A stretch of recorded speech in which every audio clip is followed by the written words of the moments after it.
Salut à tout le monde qui se joint à nous. Salut à toutes les filles qui viennent d'arriver. Bienvenue à tous à cette masterclass Ma Lune, ma mère, où on va explorer le code lunaire, la notion d'affect, d'amour, les émotions, les besoins, la figure de la mère, en collaboration avec ma très chère et très admirée Carla Soto, que je vais vous présenter maintenant.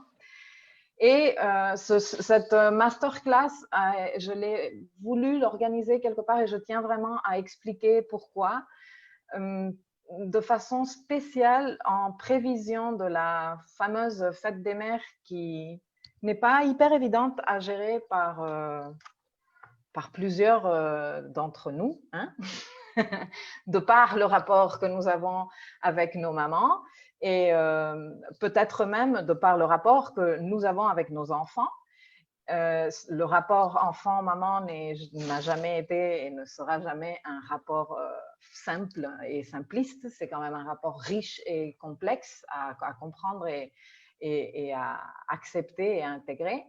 Et la lune en astrologie représente ce rapport-là. Donc, un peu en prévision et un peu en accompagnement, mon intention avec cette masterclass et avec l'invitation de Carla est de vous proposer d'autres options d'apercevoir, comme toujours, d'autres options d'apercevoir les choses, d'autres options de vous pencher sur des sujets qui sont déjà historiques dans la vie de nous tous, hein, parce que le rapport à maman, il est quand même assez important dans notre vie, et sans vouloir faire culpabiliser qui que ce soit, sans juger qui que ce soit, sans non plus invalider le vécu de qui que ce soit, hein, parce que le vécu de chacun est important, eh bien peut-être proposer une option pour enlever un peu de poids à tout ça, pour souffler un peu, pour envisager ces jours qui arrivent et ce matraquage médiatique et de publicité sur la fête des mères de façon un peu plus légère. Donc voilà mon intention. Je vais arrêter donc de partager l'écran pour que vous puissiez voir en grand Carla. Ah oui. Bonjour Carla. Bonjour Milika, merci de m'avoir invitée. Je suis très contente de partager avec vous cette première expérience de ma part, de parler à des personnes qui s'intéressent au développement personnel. On est plutôt nombreuses aujourd'hui et il y a encore des personnes qui arrivent. Je vous présente Carla rapidement. Donc Carla est ma thérapeute à moi, hein, je vous la partage avec grand plaisir. C'est vraiment une professionnelle que j'admire énormément de par ses compétences professionnelles, mais aussi humaines. Et c'est la raison pour laquelle je suis super contente de démarrer cette collaboration qui commence ici, qui va se poursuivre dans ma plateforme en ligne et bien au-delà si tous nos projets avancent comme nous le souhaitons, parce que d'ici le mois de septembre, il est très probable qu'on organise aussi des événements en présentiel. Alors, Carla est psychologue. Elle est chilienne. Elle a donc une maîtrise en psychologie, mais elle a, disons, exploré le champ de la psychologie et du côté social de l'être humain de plusieurs perspectives. Je vous en parlerai davantage dans la plateforme. Mais bon, elle a des diplômes en communication organisationnelle, elle a des diplômes en histoire, elle a des formations en hypnothérapie, en thérapie EMDR, qui d'ailleurs est une approche thérapeutique que j'ai découverte lors de ma dernière séance avec elle et que je vais bientôt explorer. Je viendrai vous raconter. D'ailleurs, je veux qu'elle nous en parle à un autre moment, dans un autre contexte. Marie-Geneviève te dit bonjour Carla, Patricia te dit bonjour à tous et à toutes, bonjour, Charlène, bonjour tout le monde, Anne, hello, ça a occupé sur Facebook, merci beaucoup Anne, oui, je viens de m'en rendre compte. Bon, j'ai un peu un internet un peu pourri, donc il se peut que ça saute et je suis vraiment désolée. J'ai pas voulu annuler l'événement, j'ai quand même tenu à le garder. Je vous présente un tout petit peu ce qu'est le code lunaire en astrologie, même si nous avons des astrologues parmi nous, Carla, sache-le. Et Carla, il faut que vous sachiez, elle n'a aucune idée d'astrologie. Okay? Elle ne s'intéresse pas nécessairement à ça, elle s'intéresse à bien d'autres choses. Elle découvre exactement. Et je trouve que c'est intéressant même comme ça, de par l'apport qu'elle va faire d'un côté complètement neutre par rapport à l'astrologie. Voilà, ben, on commence. Le code lunaire. Si on part du principe que tous les codes astrologiques peuvent être compris depuis la perspective psychologique, l'astrologie, comme vous le savez, a différentes branches et peut s'étudier de différentes façons et perspectives.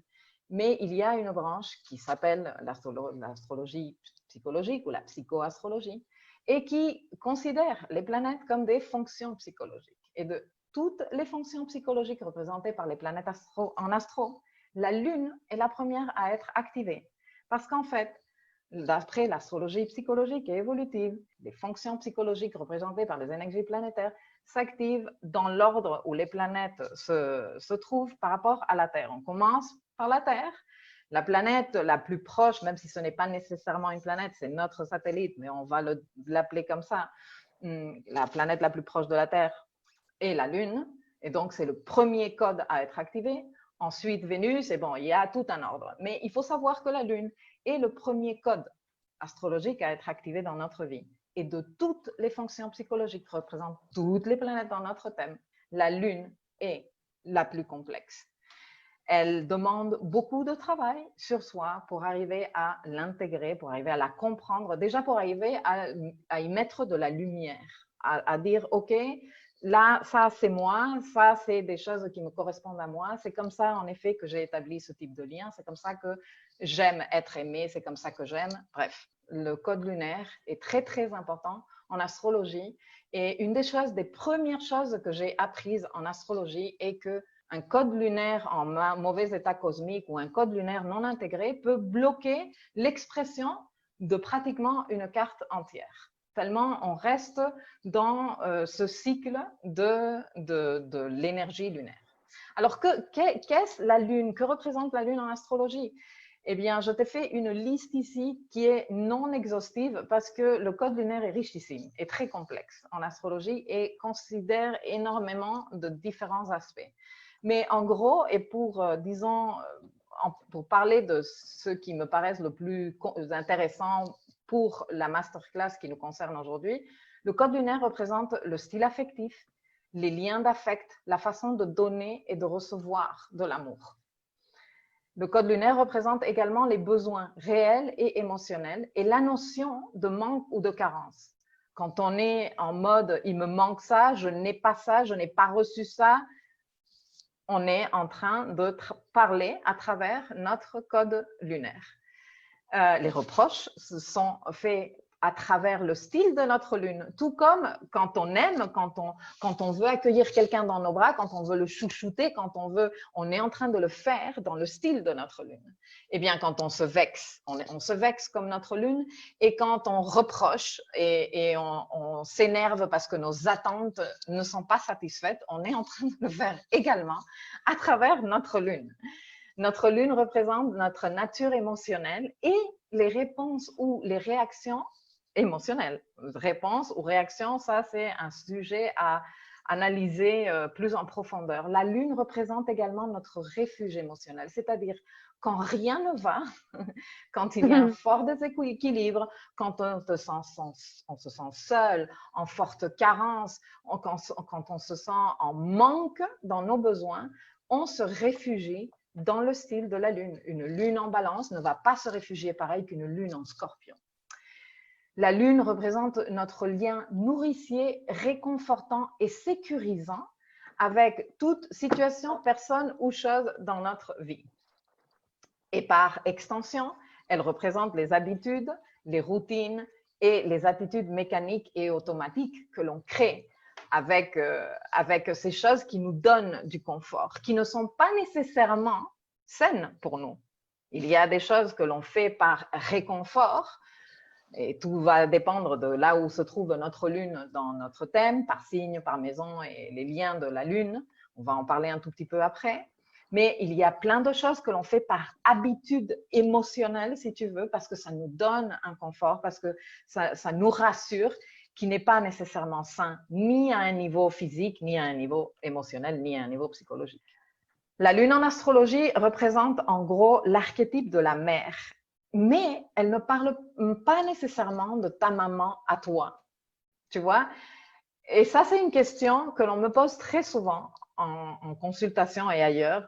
Mais comment, si la lune représente la mère, comment se fait-il que dans ma famille, on est 3 frères et sœurs différents et on a tous les 3 des lunes différentes? Parce qu'en réalité, la lune ne représente pas ta mère, tu vois, mais l'archétype de la mère que toi, tu es venu expérimenter et percevoir au cours de cette vie. Comment tu es venu intégrer cette énergie archétypale de la mère.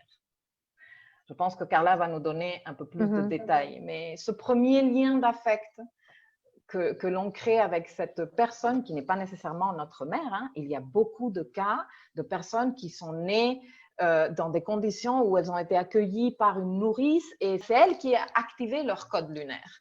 Et cette premier contact avec quelqu'un qui nous réconforte, ce souffle qui nous donne de la chaleur, cette présence qui nous nourrit, c'est ça notre code lunaire. Et en fonction de l'histoire et du lien que l'on tisse avec cette énergie-là, eh bien, on va établir ce lien avec l'archétype de la mère en nous. Et ça s'étudie en astrologie à travers l'analyse et l'étude du code lunaire, comme je te dis. Alors, comment on travaille le code lunaire en astrologie? Eh bien, on tient compte du signe où se trouve la lune, sa modalité, son élément, parle du style lunaire de chaque personne et de ce que chaque personne, de l'importance que chaque personne va placer dans différents aspects de ce code lunaire. Et comme je te dis, ce n'est pas la même chose une lune en balance qu'une lune en scorpion, mais pas du tout la même chose. Ce n'est pas la même chose une lune de feu, qui va être une lune qui aime à travers l'action, qui met beaucoup d'enthousiasme dans des liens d'affect, qu'une lune en d'eau, par exemple, qui va être plus en rapport avec les émotions, qu'une lune d'air, qui va être beaucoup plus en rapport avec la partie intellectuelle et communicative. C'est pour ça qu'après, quand on entend les reproches de part et d'autre des personnes, ils disent « Ah non, mais c'est qu'il ne m'aime pas parce que s'il m'aimait, il parlerait avec moi. » Là, on a affaire à une lune qui est en rapport avec l'énergie air, qui est l'énergie de la communication. Ou non, mais parce que elle ne m'aime pas parce qu'elle ne me fait jamais de câlins, ou très peu de câlins, une lune tactile, une lune de terre, tu vois. Et chaque petit détail de la lune va parler de comment nous, on a ces besoins affectifs, comment on les exprime, comment on essaye de donner de l'amour à l'autre et qu'on espère recevoir de l'amour de l'autre. Ça, c'est le signe de notre lune.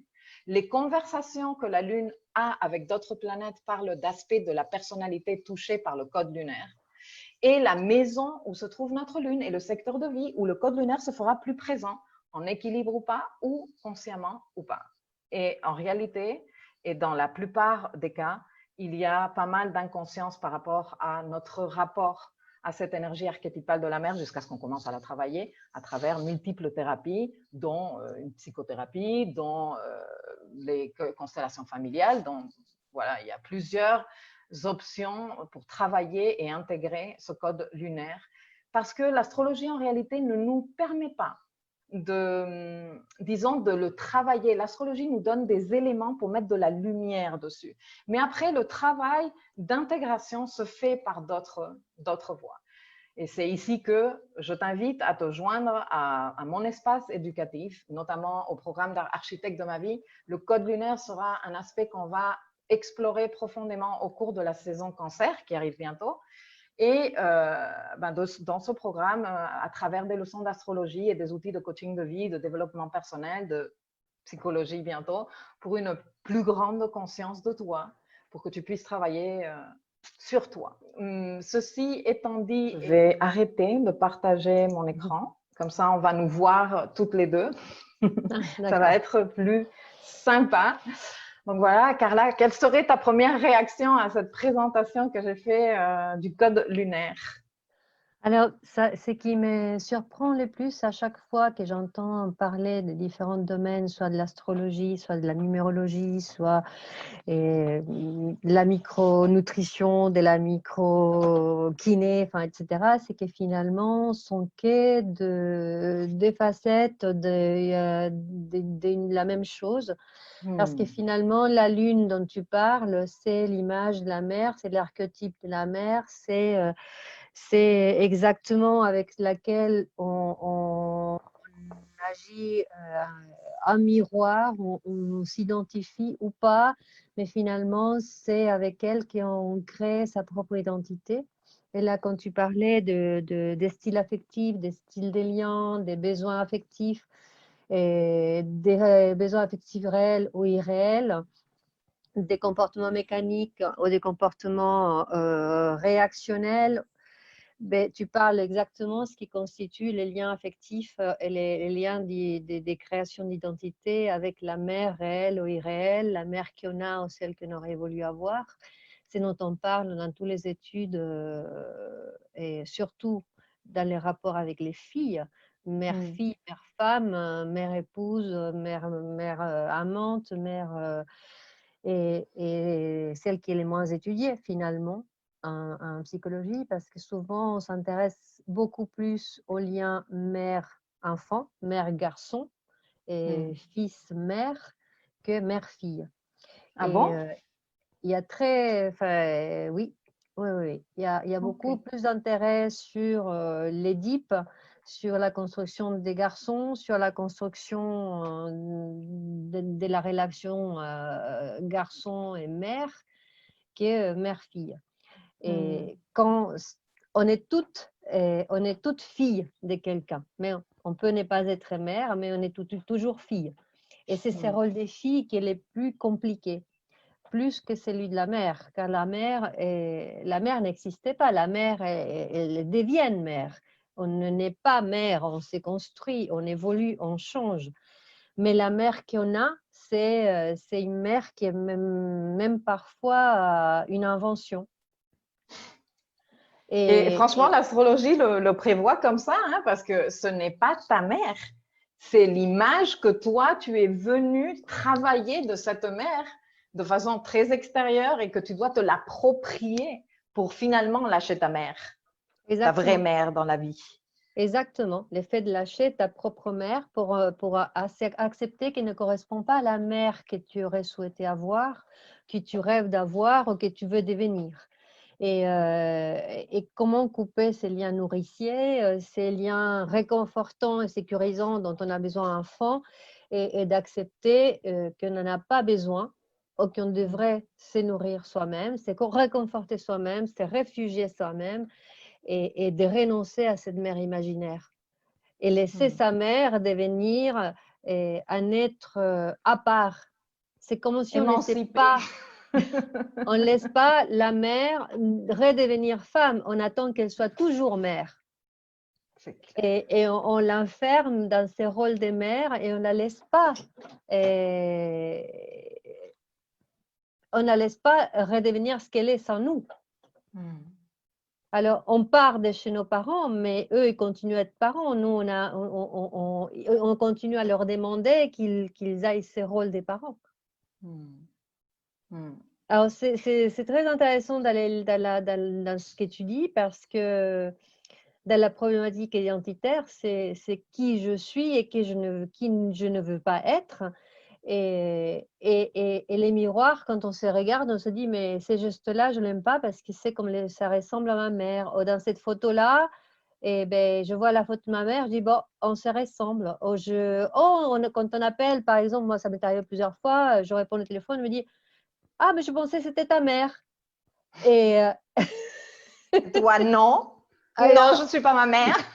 Alors, il y a plusieurs façons de réagir en fonction du rapport qu'on a avec sa mère. Soit ben, ça ne nous fait pas du tout, soit ça nous dérange, ça nous embête, soit… Et là, c'est les attitudes dont tu parlais, les attitudes mécaniques ou automatiques qui se mettent en jeu et qui réveillent nos difficultés émotionnelles. moi j'ai plusieurs questions. Je vais voir s'il y a s'il y a Des des questions questions? qui te concernent. Ah, exactement. Pourquoi on n'aime pas les ressemblances avec la mère? Ah oui, quelle bonne question. Quelle bonne question. Exemple très parlant et très juste. Les gens prennent ma mère et moi pour des sœurs depuis très longtemps. Et pourquoi ça vous dérange? Il faut se Parce qu'on poser la veut question quand même. trouver sa propre identité. Oui, bon, déjà, je pense pour ça. Mais après, chacun devrait se poser la question de pourquoi moi, ça me dérange et qu'est-ce qui me dérange, comme toujours. Pourquoi ça me dérange personnellement? Ça me dérange parce qu'il y a déjà ce qu'on appelle, ben, c'est pas moi qui le dis, c'était d'abord Freud, après Lacan et après les dernières études, c'est qu'avec la mère, il y a toujours une relation incestueuse.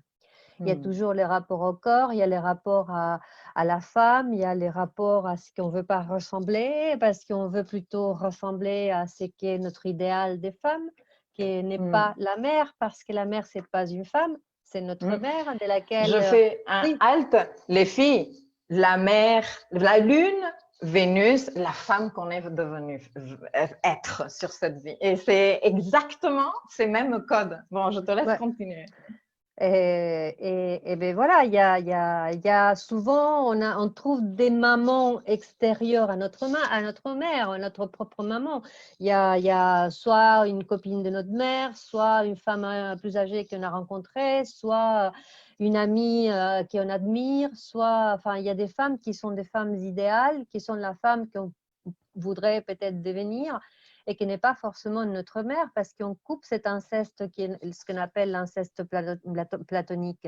Ça veut Hmm. dire on ne veut pas être en relation érotique avec notre propre mère Hmm. et dans un rapport de plaire. Hmm. Et, et du coup, ben, on ne supporte pas sa voix parce qu'on n'est pas, on veut pas être miroir de ce qu'on n'aime pas. Hmm. On ne supporte pas peut-être sa façon de s'habiller. Après, il y a les mères fusionnelles et les filles fusionnelles qui ne coupent jamais leurs liens et qui ne font pas ces ravages-là, ce qu'on appelle la relation des ravir ou des ravages entre la mère et une fille, et que finalement, ben, ils déconstruisent cette relation avec leur mari, avec Hmm. leur premier conjoint. Ça veut dire que les ravages ne se fait pas avec la mère, mais avec les conjoints avec qui on fait un transfert. Et c'est là souvent les conflits, ils apparaissent souvent dans les mariages. Ou tu es en train de reprocher au chéri ou à la chérie, mais en réalité, tu es en train de Alors, reprocher à la mère. c'est bien Tu en même parles à temps. ta mère. Hein? Ben oui, exactement. On fait les transferts dans les couples et de reproches qu'on aurait dû faire à sa mère. Hmm. Comme couper Du les coup, cordons. travailler le code lunaire, si on va l'appeler comme ça, même si en psychologie, ça ne s'appelle pas du tout comme ça, mais c'est pas grave, serait vraiment un avantage à un niveau relationnel. Ça aiderait à avoir une relation beaucoup plus fluide et beaucoup plus agréable avec ton partenaire.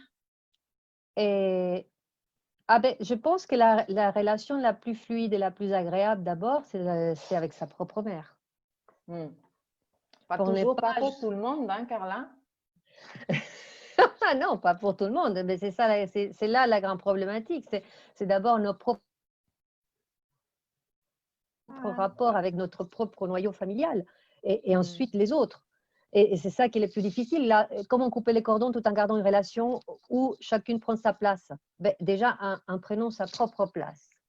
C'est-à-dire qui je suis et qui je suis de façon automatique, mécanique, dans mes routines, dans mes habitudes. Et dans cet être que je suis, dans quoi je ressemble à ma mère, dans quoi je veux ressembler à ma mère, et dans quoi je ne veux pas ressembler, mais je ressemble quand même. Les tons de la voix, ou l'intonation de la voix, ou la façon de parler, peut-être je ne pourrais pas la changer. Mais ce n'est peut-être pas le plus important. C'est pourquoi l'autre m'identifie à ma mère. Et ensuite, savoir quel est le rôle que je donne à cette femme-là, qui est ma mère. Qu'est-ce que j'attends d'elle? Hier, Et j'ai une pourquoi patiente. tu lui exiges, non, autant Pourquoi cette idée je ne sais pas, 25, 35, 40, je vais parler pour moi, que tu continues à exiger à cette maman alors que ça fait des dizaines d'années que tu es complètement autonome?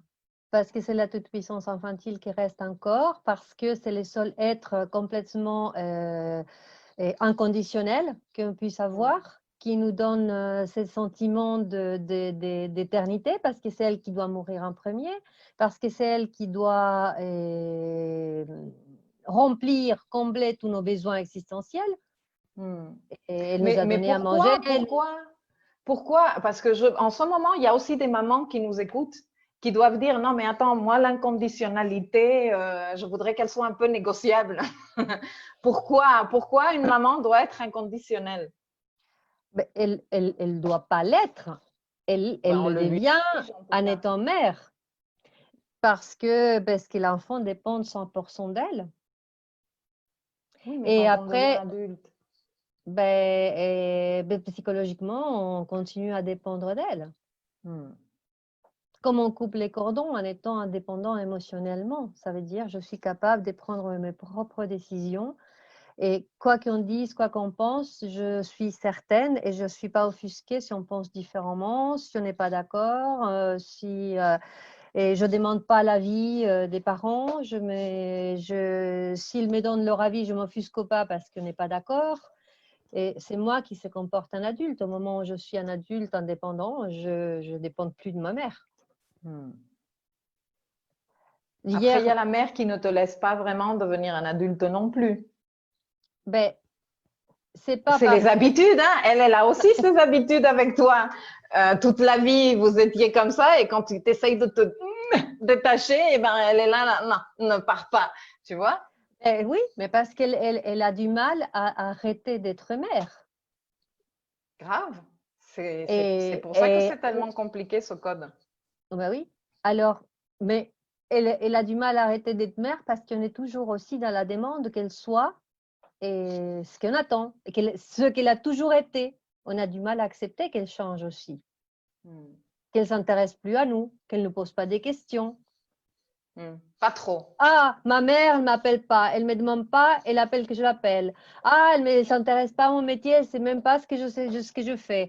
Ah, ma mère ne m'a pas demandé comment ça se passe dans mon couple. Elle parle que d'elle et de ses maladies. Ah, ma mère, j'attends toujours que ma mère s'intéresse à moi. Ou je raconte à ma mère, elle veut toujours me contrôler, me dire ce qu'il faut que je fasse. Elle a toujours un avis sur tout. Exactement. Mais pourquoi? Parce que je lui raconte. Je raconte comme si c'était une copine ou une maman, ou comme si j'attendais son avis, son aval. Et alors, je lis un peu les questions. Et la construction est quand même... Il y a une bonne question là qui parle de la toxicité du rapport... je le lis à voix haute aussi pour les autres personnes parce que sur Facebook, les personnes ne sont pas en train de lire les messages ici. Certaines relations avec la mère peuvent être toxiques pour un individu et l'empêcher de se créer une relation saine interpersonnelle avec une autre personne. Trop protéger un enfant peut être néfaste. Quel est ton avis là-dessus? Ah ben oui, tout à fait, tout à fait. Une mère peut complètement ravager un enfant. Il peut le rendre anxieux, il peut le rendre angoissé, il peut le rendre peureux, il peut l'empêcher d'avoir une relation saine avec un partenaire. Mais c'est comme toute relation humaine finalement, mais la mère encore plus parce que il y a cette dépendance, il y a cette dépendance vitale depuis la naissance. Et qui continue avec, quand elle est trop forte, fusionnelle, continue avec l'âge adulte. Et comment font ces mamans qui sont en ce moment en train de paniquer, les filles, je vous connais maintenant, en train de se dire « Oh mon Dieu, et si je suis en train de détruire psychologiquement mon enfant, je suis en train de le déglinguer émotionnellement » et la culpabilité qui arrive. Parce qu'on a des filles qui sont de très très jeunes mamans et on a aussi d'autres filles qui ne sont pas d'aussi jeunes mamans, mais qui peut-être culpabilisent par rapport au rapport qu'elles ont établi avec leurs enfants. Moi, avant que tu répondes, Carla, moi, je voulais juste donner mon avis par rapport aux relations toxiques. Moi, je ne pense pas qu'il y a des relations toxiques. Moi, je pense qu'il y a des attitudes toxiques de part et d'autre dans des relations différentes, dans plusieurs différentes relations. Moi, je peux être en train de participer avec une attitude toxique, en train d'exiger excessivement à l'autre, en train d'être paternaliste, en train de le regarder de haut, de le traiter comme inférieur, enfin, de plusieurs différentes façons. Je peux être en train de participer de façon toxique au rapport et l'autre personne peut être également en train de participer de façon toxique. C'est pas qu'il y a un rapport toxique qui s'est créé comme ça tout seul, c'est que nous, on participe. Bon, en tout cas, moi, c'est comme ça que je le vis à un niveau personnel dans mes relations de vie. Les mots toxiques, c'est un peu des magazines des femmes actuelles. Cosmopolitaine. Oui, voilà, exactement. C'est clair. Et il y a des personnes qui sont pathologiques et qui deviennent des mécaniciens pathologiques ou des mères pathologiques ou des infirmières. Enfin, voilà, c'est la pathologie et pas le fait d'être mère. C'est si on est une personne toxique, on va être toxique, comme tu dis, entre guillemets, partout. Alors, mais c'est les rapports qui peuvent être pathologiques. Ça veut dire qu'une mère peut effectivement ne pas pouvoir être femme et être que mère. Et ces renoncements à la féminité la rend castrée et enfermée dans un cadre qu'elle ne peut pas lâcher. Et du coup, effectivement, elle ne peut pas lâcher ses enfants parce qu'elle n'est que ça. Et si elle arrête d'être ça, elle est quoi? Exactement. Et là, la construction de l'enfant et de la mère s'arrête parce que les liens, ils restent figés.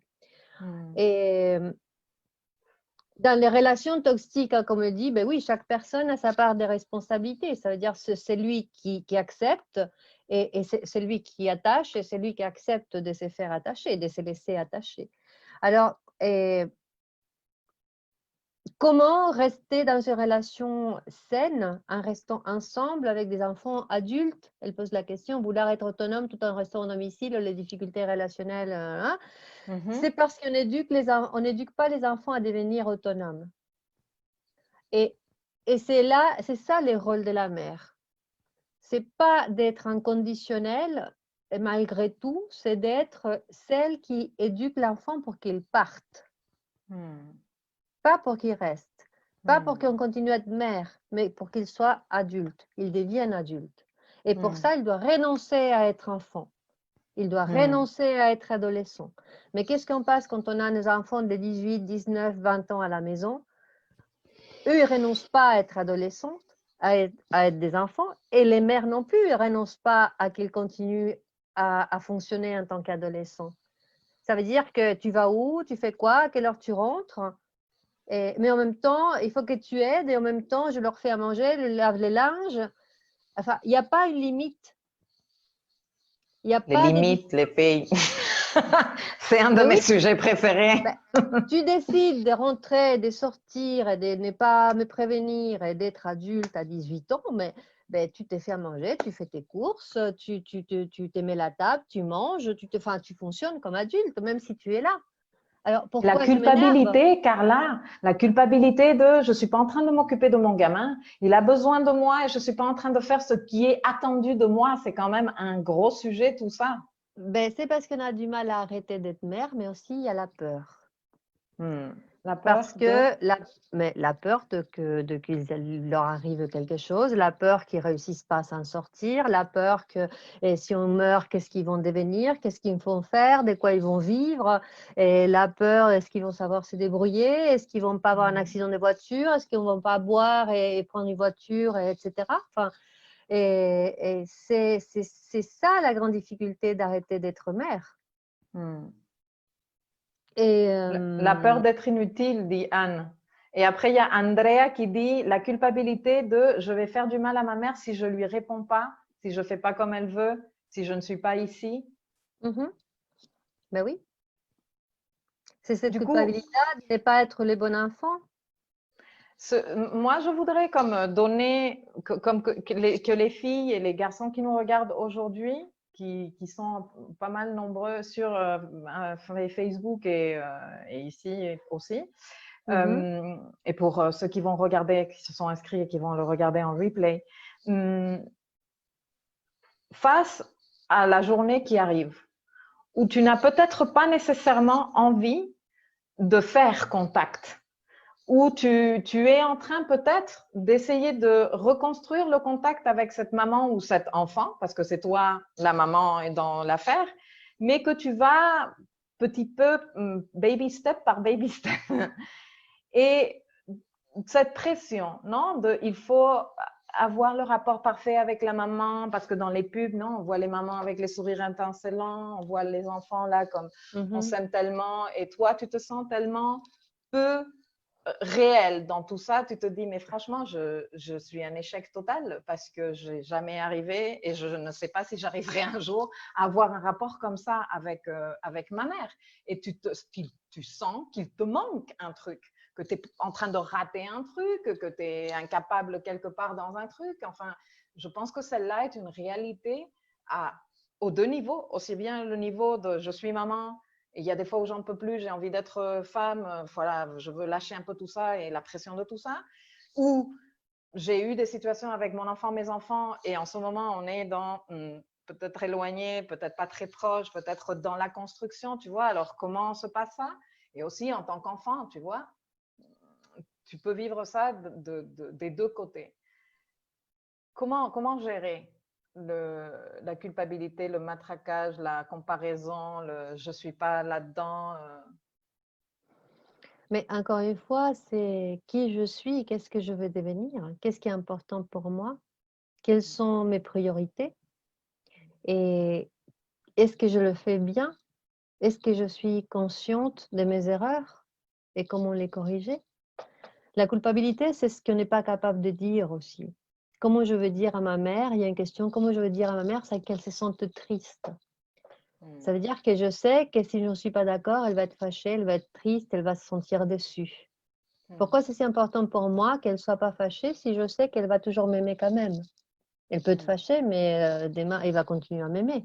Est-ce que je suis sûre de son amour? Est-ce que quand elle est déçue, j'ai l'impression de la perdre? Et pourquoi je suis peur de la perdre? Est-ce que je l'ai déjà perdue ou j'ai eu l'impression de la perdre un jour? Et qu'est-ce que ça touche chez moi? Les filles, Alors, moi je dis toujours, hein, les outils, hein, écrire, s'observer, alors, devenir il y détective a, nous-mêmes. pour ceux qui s'intéressent un peu, il y a ces livres-là, je ne sais pas si vous arrivez à le voir, ça s'appelle Mère-fille, une relation à trois. Et c'est la relation qui est en jeu, ce n'est pas ni la mère ni la fille, c'est la relation que j'établis avec ma mère et qu'elle établit avec moi. Est-ce que j'établis une relation avec une mère qui est plus femme que mère, avec une mère qui est plus amante que mère, avec une mère qui est plus maman que mère qui éduque, vous voyez, il faut se trouver. Et quel genre de mère j'attendais? Et si ma mère se fâche parce que je suis adulte, ou j'ai mon avis, est-ce que peut-être son rôle à elle, il n'est pas à la bonne place ou il n'est pas à la bonne taille pour moi? Et en même temps, ne pas avoir peur de la dispute. Il y a un autre bouquin, c'est les deux les meilleurs que j'ai trouvés sur ces sujets-là. C'est celui, et alors, est-ce que vous arrivez à le voir? Entre mère et fille, un ravage. Alors, s'il n'y a pas de ravage, il n'y a pas d'identité claire. Soit je suis dans la fusion, et soit je suis dans une espèce de néant que je ne suis ni l'un ni l'autre, soit il y a les ravages, la rupture de ces liens incestueux platoniques, et je sais qui je suis, je deviens. Et je ne suis pas dans le ravissement de ma mère et l'admiration de ma mère, ni dans la haine de ma mère. Je suis juste de l'autre côté de la rive, en la regardant, et la laisser me regarder évoluer, sans culpabilité. Alors, non, je te laisse continuer. Alors, comment je renonce à voir une maman et comment je renonce à ma fille? dans ce que j'attends qu'elle devienne. Là, je suis en pleine crise avec ma fille, elle est dans un immobilisme, je suis arrivée au bout de ma tolérance, je sature complètement. Qu'est-ce que j'attends d'elle? Qu'est-ce que j'attends qu'elle devienne? Qu'est-ce que j'attends qu'elle fasse? Et qu'est-ce que je pense que j'ai mal fait? Pourquoi? Et peut-être j'attends quelque chose qu'elle ne sera jamais, parce que c'est quelqu'un d'autre. À un moment donné, je dois me poser la question sur moi, pourquoi j'attends ça de ma fille? Bon, après, je ne sais pas pour Valérie, j'ai l'impression que oui, mais je ne me rappelle pas très bien, mais je sais qu'il y a peut-être d'autres personnes qui sont en train de nous regarder qui ont dû reaccueillir leur fille en tant qu'adulte chez elles. Et personnellement, pour en avoir parlé avec certaines en consultation, je sais que c'était un problème que de me poser des limites, que de dire non, je ne peux pas t'accueillir chez moi. Non, je n'ai pas l'espace, non. Ou oui, mais pendant 6 semaines. Et après, il va falloir que tu regardes, vois ou ailles ailleurs parce que tu es adulte et que moi, j'ai déjà ma vie comme ça. Et donc, la culpabilité, non, de comment je vais la laisser tomber maintenant qu'elle a besoin de moi. Et donc ce travail de laisse qu'elle devienne aussi une adulte, ta fille. C'est des choses qui sont très particulières parce que pourquoi elle était dans cette situation, pourquoi elle a décidé de revenir chez sa mère, pourquoi sa mère l'a accepté. Et en étant mère, c'est difficile de ne pas accepter un enfant qui est en difficulté. Et qu'est-ce qu'on attend de cet enfant? Enfin, tu vois, toutes ces choses-là, je pense qu'il faut les voir cas par cas parce que c'est très, très délicat de donner un avis là-dessus. S'il y a un immobilisme, forcément, il y a un état dépressif en général qu'il faut traiter avant de traiter la mobilité, entre guillemets. C'est pourquoi il y a un immobilisme, c'est parce que je ne sais pas où y aller. Parce que je ne sais pas pourquoi je dois y aller quelque part. Parce que je n'arrive pas à grandir, je n'arrive pas à faire ces renoncements nécessaires pour devenir adulte, que c'est renoncer à être enfant. Oui, je ne vois pas quelles ressources j'ai. Je ne sais pas les ressources que je compte, avec lesquelles je compte en moi pour faire ce mouvement vers ailleurs. Ou je n'ai pas de ressources. Et alors, c'est très délicat justement parce que c'est un travail de la mère et de la fille et peut-être en même temps. Peut-être en même temps. Ça veut dire que de transformer la relation pour que chacune puisse évoluer. L'une vers être celle qui l'aide à devenir autonome et l'autre avoir envie aussi d'être adulte. C'est très difficile d'être adulte, c'est très douloureux, c'est très triste de devenir adulte aussi, parfois. Il faut renoncer à l'illusion, il faut renoncer au rêve, il faut renoncer voilà, à à un monde imaginaire. C'est clair. Nous avons quelques autres questions par ici. Siam demande, que dites-vous de la mère qui inverse les rôles? La maman enfant et la fille maman. C'est la mère-fille. C'est la mère-fille. Ben, c'est la mère qui cherche toujours sa propre mère et qui transforme le rôle et qui fait un transfert sur sa propre fille. Elle est ce que j'aurais voulu devenir. Elle est ce que j'aurais pu faire si j'avais pas eu d'enfant. Elle a fait des études. Elle est plus intelligente, ou elle est plus jolie, ou elle est plus sage, elle est plus studieuse. Et voilà, la fille dépasse la mère dans ce que la mère croit qu'elle n'a jamais pu exceller. Et du coup, elle sert de copine, elle sert de confidente, elle sert des tremplins, c'est les mères qui sortent avec leurs filles, qui boivent avec leurs filles, qui sortent avec les copains des filles, qui veulent s'habiller pareil, qui veulent et que la fille s'occupe d'elle, qui en général, c'est les filles qui les couchent, ou c'est les mères qui boivent et leurs filles qui s'en occupent. Enfin, et c'est les rôles inversés. Dans ces cas-là, ben, il faut qu'on l'aide à trouver une autre mère et arrêter aussi de se sentir coupable de ce dont la mère a besoin. Ça veut dire que la mère a besoin des choses, mais ce n'est pas à moi de lui donner. Mais ça, c'est un autre travail de renoncer à s'occuper de sa mère parce que si je ne m'occupe pas, elle ne va pas m'aimer, elle va me trouver que elle va trouver que je suis une mauvaise fille. Être Que une je ne mauvaise suis pas fille, digne. Je suis une je fille suis indigne. une fille indigne. Ah oui. Pour que je ne le dise pas moi, que moi en tout cas, car là, si on fait un véritable travail de fond sur soi-même, si on commence vraiment, vraiment à se pencher sur l'amour de soi, à devenir sa propre maman, que ce soit un garçon ou une fille, hein, mais qu'on fasse ce travail de se réapproprier l'archétype de la mère en soi, d'apprendre à se connaître, à connaître ses besoins, à définir ses négociables et ses non négociables, à avoir le courage de les défendre en posant les limites correctes. Est-ce que faire ça te permet d'améliorer ton rapport à ta mère et tes autres liens d'affect? Je pense qu'il faut travailler d'abord sur ces moi sadiques qui nous dit ben, t'es pas assez bien, t'es pas assez jolie, tu fais ça pas bien, t'es pas intelligente, tu es pas, enfin voilà, essayer de rompre avec cette espèce de petits diables là qui nous maltraitent, qui nous exigent et qui c'est nous-mêmes, hein, et qui on pense que c'est l'autre. On imagine que c'est les autres qui nous demandent d'être comme ça ou que les autres vont nous aimer si on est comme ça. Ça, c'est la lune en astrologie, la lune tyrannique. Voilà, ben c'est les moi sadiques. Alors, il faut construire un moi qui est plus tendre, plus bienveillant, plus chaleureux, qui nous câline, qui s'occupe de nous. Une maman qui est celle qui…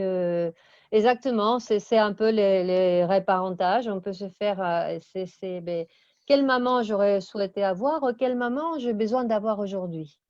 Et est-ce que je peux l'être pour moi-même? Il ne s'agit pas d'aller se faire masser et de se faire les ongles pour s'occuper de soi. Il s'agit de s'aimer soi tel qu'on est, c'est dire ben, peut-être tu ne te trouves pas très jolie, mais moi, ben, je te trouve que tu es bien, ou peut-être, et que ce n'est pas grave, et que peut-être ben, tu es triste aujourd'hui, mais tu seras mieux demain, ce n'est pas grave si tu es triste, peut-être tu as grossi, mais ça n'a aucune importance, c'était bon ce que tu as mangé, tu peux continuer tu le feras demain. Enfin, sans trop s'exiger, sans avoir cette exigence d'être. C'est faux self qui est en permanence à nous dire ce qu'on devrait être, ce qu'on aurait dû faire. Peut-on dire qu'on est systématiquement attiré dans nos relations amicales amoureuses par les contraires de sa mère? Et pas forcément. Pas forcément. Dans nos relations amoureuses, souvent, on cherche sa mère. On cherche sa mère et on essaye de gagner. On essaye de la convaincre qu'on est géniale et qu'on est la meilleure fille du monde. Et on les fait les mêmes reproches à nos compagnons qu'on ferait souvent à nos parents. Juste une réponse pour Valérie. Le reparentage, c'est ce que vient d'expliquer quelque part Carla, c'est ce travail d'identification, de réflexion, de resignification du rapport avec la mère par rapport à qui tu es aujourd'hui, quels sont tes besoins que tu as identifiés, comment quelles sont tes caractéristiques, comment tu t'acceptes, comment tu t'accompagnes, comment tu t'encourages, comment tu te dis allez, c'est pas grave, allez, tu peux continuer demain. Ah, t'as plus envie aujourd'hui, bon, t'as fait un effort, allez, demain tu continues. Et ce lien de bienveillance et d'amour que tu arrêtes d'exiger à tes vrais parents dans la vie et que tu te commences à te donner à toi-même. Et c'est bon, un processus comme toujours, parce que c'est pas en te disant un matin, aujourd'hui je me reparente.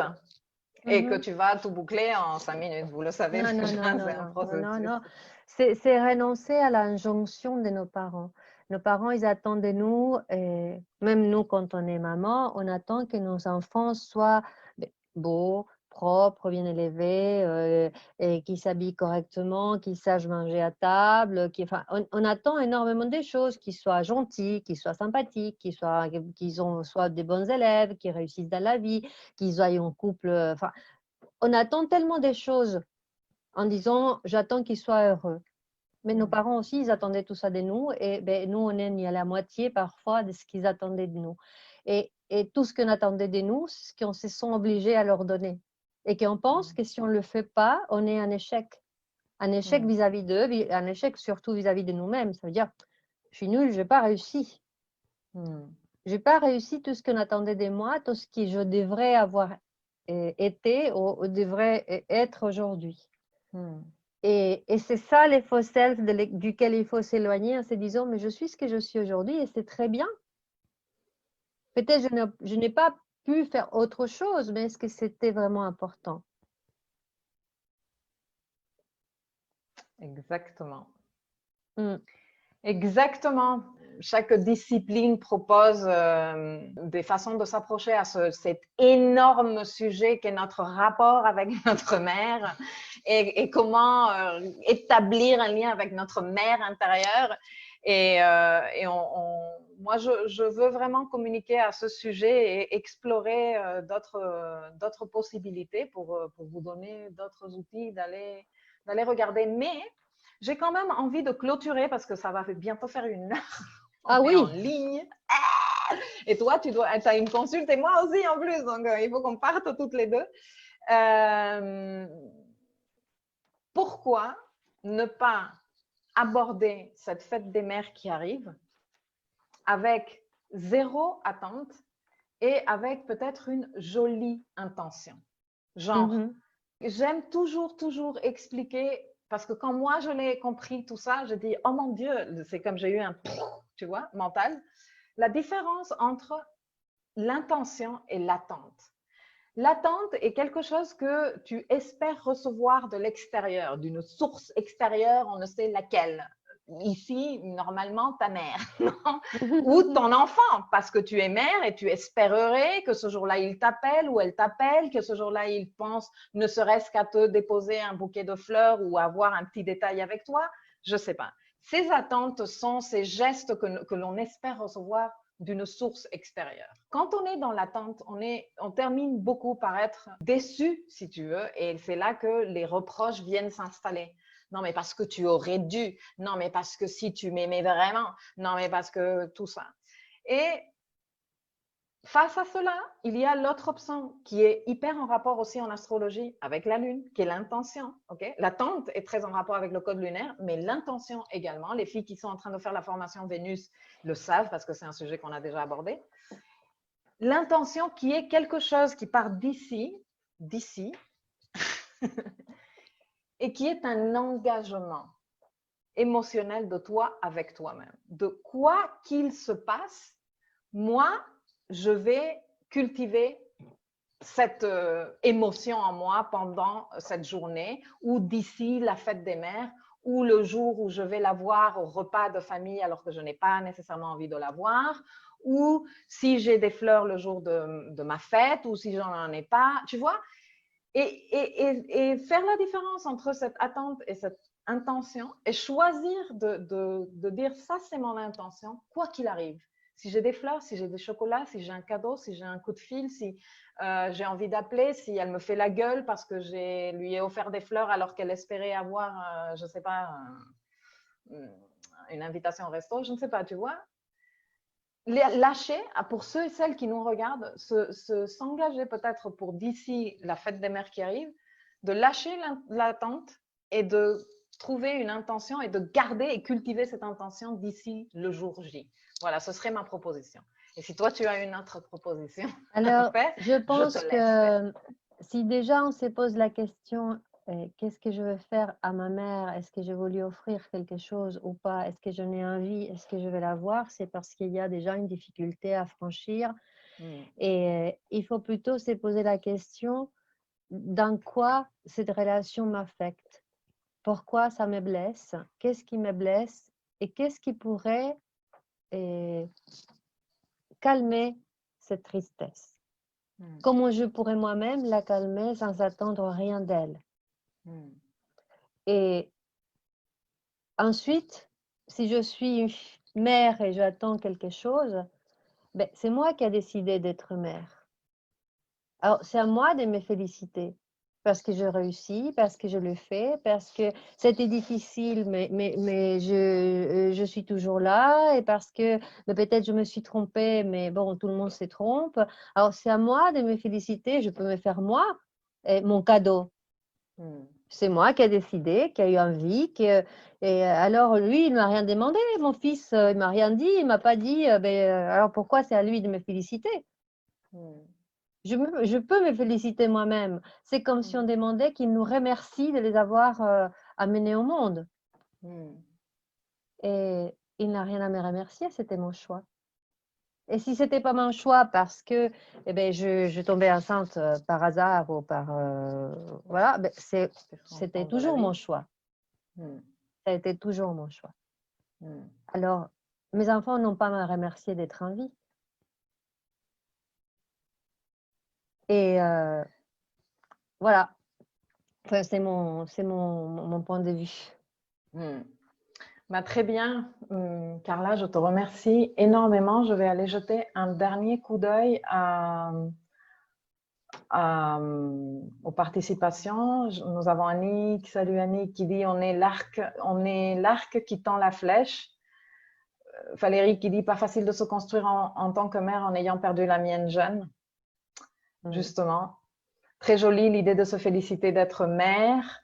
Patricia qui dit merci pour ces paroles d'une impeccable justesse. Gisèle qui dit exact Carla, je suis maman de 2 enfants adultes, mais je n'attends jamais qu'ils me remercient. Merci beaucoup pour cette heure riche en apprentissage, dit Andrea. Merci beaucoup à vous deux. C'est très beau cette conclusion qui dit Annick. Et Valérie, merci pour cette intervention à vous deux. Et sur Facebook, Aurore qui dit pour moi, fête des mères sans mes enfants, tout est parfait. Pas de conflit là. Je pense qu'on va arrêter ici les filles parce que là, on va être en retard toutes les deux si on n'arrête pas ici. Je vous fais énormément de bisous. Merci de nous avoir accompagnés aussi bien sur Merci Facebook. à vous toutes d'être là, à vous tous d'être là. Merci Milka pour l'invitation, c'était un plaisir. Avec grand plaisir. Attends, ne raccroche pas, je vais terminer toute la réunion et on va se faire un petit débriefing de 2 minutes. Je vous fais de gros bisous à tous. Je vous dis, pour celles qui participent à la formation sur Vénus, à tout à l'heure. Et à tout le reste, à très bientôt sur les réseaux sociaux et sur le blog et tout ça. Allez, ciao, ciao.